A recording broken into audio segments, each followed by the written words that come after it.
CROWDSOURCERY is part of the Eastern Promise family, in proud association with Mills and Reeve, achieving more together.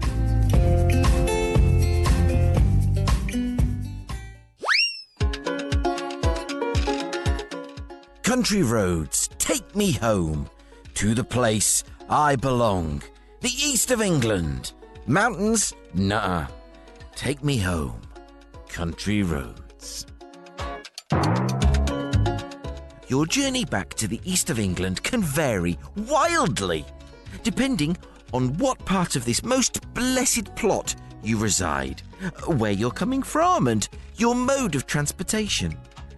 But however you prefer to travel, there's always one standout landmark, one stage of the journey, welcoming you back into the warm embrace of our region, and where you know your front door is not too far away.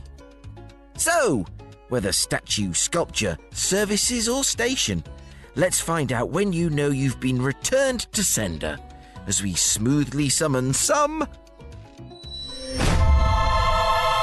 CROWDSOURCERY.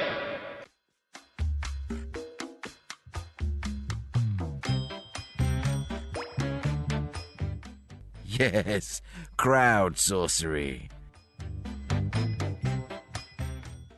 You certainly make your way to and from this region in a myriad of ways. Planes, trains, automobiles. Well, 2 out of 3 ain't bad. So let's turn first to the chemin de fer, the permanent way, if you will.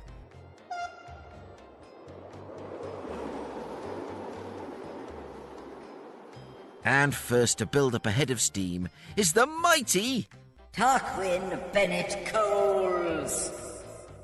Senior partner at SCI Partners, advisor for Little Bean Journey, pro bono mentor for the Homerton Changemakers, and careers in healthcare supporter for the MBA and EMBA students at the Judge Institute. Says Tarquin. On the train as I approach the biomedical campus, or in the car at the Coy Mill roundabout off the A14. To the place where I belong. Oh, what? Sharing some similarly sentimental snippets is Richard Powell, OBE, Environmental and Charity Advisor and Independent Chair. When coming home from London by train, it's Caister St Edmunds Roman town. I didn't know that was a stop, Richard, but it does conjure quite the image. Friends, Romans, passengers, lend me your ears. Viatores expectabant at Camalodunum. Boarding platform VII. Richard continues. But for all trains, it's the clunking as you come over Orwell Bridge. You know you're home. As a child, it was the lights of Yarmouth as we travelled down the Acle Strait. I used to look for the rise in the lights of Jellicoe and Barnard Bridges. You can't see them now, too many lights and light pollution, but I loved to look for them as a child. Benefiting from a spot closer to the capital is Stephen Ainsworth, head of mid-corporate Eastern Region at Barclays. M25, junction 28. On to the A12 northeast bound. 15 minutes to home, says Stephen. What Stephen doesn't add is how long he'd been on the M25 up until that point. And waving to Stephen as he crosses the M25, coming back from London Liverpool Street, courtesy of Greater Anglia, is Dave Graham, life science, medtech and biotech networker and rail passenger.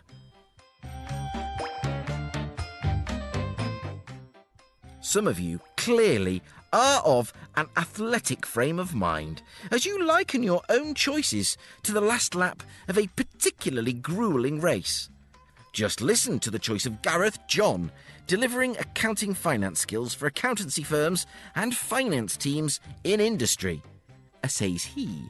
Turning off the A1 onto the A14 feels like coming off the final bend in an 800 metres race and onto the home straight. We also have Cat Downs, events, engagement and marketing. The turning to Newmarket. Home is only an hour away then.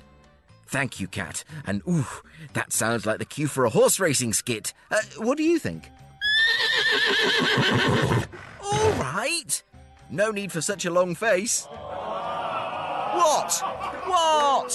Look, Newmarket is the undisputed home of horse racing. That's according to a Gallup poll.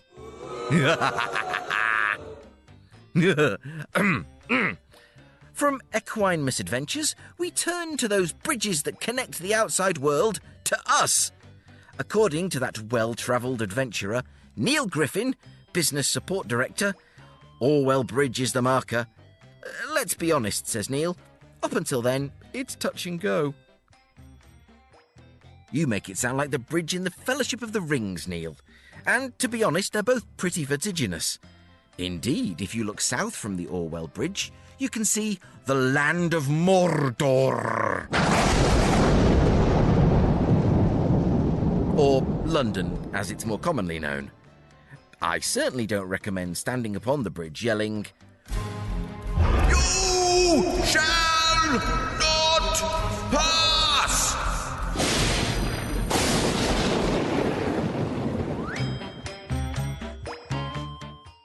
That really would be confirming a stereotype. Reflecting on the wisdom of wizards sounds like a perfect cue for David Parfrey. Vision, leadership, and achievement in a changing world. He also references my quoting of the Peters and Lee classic Welcome Home on LinkedIn. You're showing your age, Mike. I know, David. I know. But back to bridges. Andrew Stronach, head of external relations at the Quadram Institute, prefers a smaller model to the Orwell Bridge and says, "For me, it's probably Sutton Bridge, as the A47 and Norfolk finally beckon after spending what will have felt like 2 days driving from Newark back toward Nelson's County."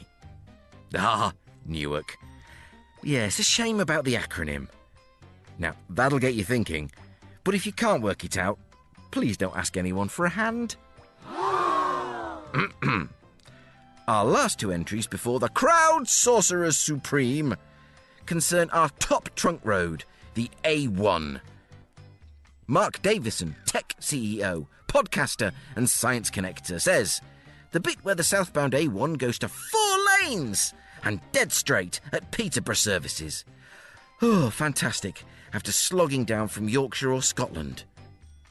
4 lanes. Huh, we don't know we're born. Meanwhile, our voice of Bedfordshire, Jade Uko, Associate Director at DevComs, offers us a fixture of a feline kind. Passing the Black Cat roundabout after plenty of time sat in congestion, of course. And now we turn to the members of our CROWDSOURCERY WhatsApp group, better known as The CROWDSOURCERers Supreme!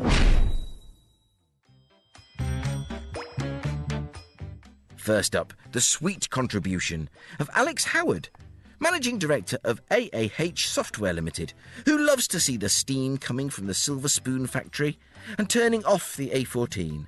Still a way to go, but nearly home. Michelle Chambers, Business Development Manager, says, I usually breathe a sigh of relief when I get to the Lodge Farm Cafe in Holbeach, travelling back from my hometown, Huddersfield, and know that it's just over an hour until I'm home. Oh, Michelle. That's Lincolnshire, that is. Ooh. Dr. Penny Hundleby, Senior Scientist at the John Innes Centre, meanwhile, has chosen a landmark known to many. Elvedon War Memorial feels like my drive is nearly over if I've been away. Agreeing with your choice is Raham Ali, Managing Director of Corotech Engineering, experts in reducing temperatures in global food production. I concur, says Rahim. To me, that means I've got less than an hour until I get home. But now, let's get back on the rails with Dr. Tammy Dugan, Life Sciences and Healthcare Partnerships Lead at the University of Cambridge, Super Connector and Leader. The train, speeding away through the biomedical campus, means I'm on my way home. I always use the Laboratory of Molecular Biology as a landmark, as it's so easy to see. Unlike their subject matter, Tammy. On my way to work, she says, a stroll along King's Parade. I often appreciate my surroundings then, as we all should. Finally, we come full circle to bridges and the indispensable feature of any road network, the roundabout. And Kelly Boosie, commercial manager at Oxford Innovation, has a 2-for-1 offer, the Toys R Us roundabout, and travelling over the Orwell Bridge, except when it's shut, of course. There are emojis here, but I can't really do them justice in sound, even though my head is broadly the same shape. And finally, dewy-eyed nostalgic Adam Peed, talent and business development strategist, takes a wistful look back, saying, "A landmark for me from the old days was the Four Wentways roundabout in Cambridge. I see the sign for Linton, and in my head I am equidistant between Norwich and London, and on the way home. Another one is Ely Cathedral. Either by train or car, I know I'm on the home straight." And so, we arrive at last. Have your tickets ready for the barriers. Remember, mirror, signal, manoeuvre, and keep your eyes open for some truly spectacular landmarks on your next journey home. Crowdsourcery. CROWDSOURCERY. Yes, thank you. We'll return soon, looking at those colossal achievements which happened in, or thanks to, the East of England. We'll be releasing our next topic for discussion soon, so keep your eyes peeled for that as well. Thank you to everyone who joined in this week. Remember to keep contributing and listening for the magic of... CROWDSOURCERY. Crowdsourcery is part of the Eastern Promise family and a Prior's Croft production, in proud association with Mills and Reeve, achieving more together.